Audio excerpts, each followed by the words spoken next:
Hey guys! In this video today, we will be learning about the music staff, the treble clef and how that relates to the music staff, and the bass clef and how it relates to the music staff. So starting off, we'll talk about the music staff. The music staff is made up of 5 lines and 4 spaces that are formed in between those lines. When we talk about the lines and spaces, we assign them numbers, and we start at the bottom with 1, 2, 3, 4, 5. There's our 5 lines. And then with our spaces, 1, 2, 3, and 4.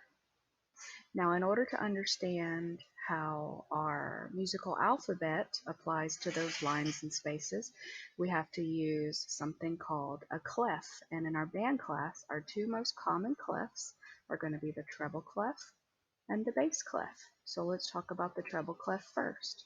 Now, the way you know that the music you are looking at uses the treble clef set of rules is you'll have the treble clef on the staff, as you see there.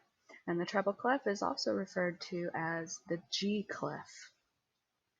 And there's a couple reasons for that. The first reason is way back when they first started writing music, that's what the treble clef symbol looked like. It looked like an uppercase letter G. And then throughout history it changed. It changed to look more like a lowercase g. And then it changed to look something more similar to what our treble clef is today. And it kept evolving, but each time it kept that circular shape at the bottom and became eventually our treble clef that we have today that still has that circular shape that kind of makes a circle around line 2. And that's another reason that it's referred to as the G clef, is because the second line where that circle is the G line. That line gets assigned the letter G. All of the other lines, if we want to talk about them, starting at the bottom line is E. Then we have our G. Line 3 is going to be B. Line 4 is called the letter D. And then line 5 is the letter F. And we'll go into that more in just a second. But as far as the spaces are concerned, they spell a word. They spell the word face. And I always remember this because face rhymes with space. So the spaces spell the word face. Now, when you put that all together, you get a whole bunch of letters. E, F, G, A, B, C, D, E, F. And if you're looking at that and you're like, man, I'm really confused. That's a lot of information and a lot of letters, and I don't understand how it works. That's okay. Let's go back to just the lines. Now we have a saying that helps us remember the lines of the treble clef, and that saying is every good boy does fine. That's E for every, G for good, B for boy, G for does, and F for fine. So if you can't remember E, F, G, A, B, C, D, E, F, remember that the lines are every good boy does fine, and that will help you. Now when we talk about the spaces, there's not a saying for the names of the spaces because they actually spell a word. They spell the word face, F-A-C-E. And I always remember that because space rhymes with face. So that is the treble clef. Now if we change our clef sign to the bass clef, that's what it looks like when it's put on the music staff.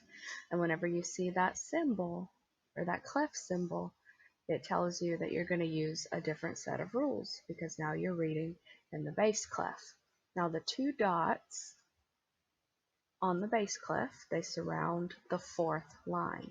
Now that gives you a bit of information because the bass clef is also known as the F clef because those 2 dots tell you that line 4 is the letter F. And if we talk about the rest of the lines, starting at the bottom, we have G, B, D, F, and A. And we'll come back to that in just a second. And then when we talk about our spaces, we have A, C, E, and G. And when you put it all together, again, you get a whole bunch of letters, G, A, B, C, D, E, F, G, A. Go back to the lines. Now there's a saying for the lines of the bass clef, just like there is for the treble clef. It's good boys do fine always. G for good, B for boy, D for do, F for fine, A for always. So that's a quick way to help you remember the lines of the bass clef.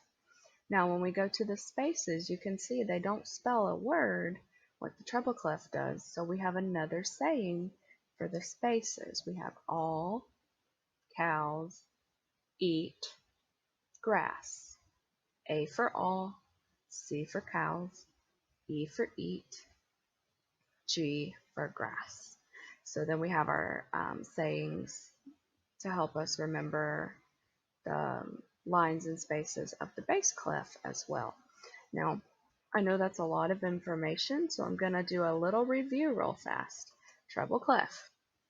The lines. Every good boy does fine. Spaces. Spell face. Space rhymes with face. The bass clef lines. Good boys do fine always. Spaces. All cows eat grass. Now it's very important to remember when you're looking at this, you have to start at the bottom of the music staff and go up to the top. If you start at the top and come down, all of your letter names are going to be wrong. So it's just like if you're trying to climb up a ladder or climb up a set of stairs. You start at the bottom and you work your way up. Now, as a bonus feature for you here, I want to make sure that you understand that once you start playing your instrument, whatever instrument you get assigned to, you do not need to remember both treble and bass clef. If you play an instrument that makes high sounds, you will need to remember the treble clef set of rules. Every good boy does fine and face. If you play an instrument that makes lower sounds, you will need to remember the bass clef set of rules. Good boys do fine always, and all cows eat grass. You do not need to remember both, only whichever one applies to your instrument.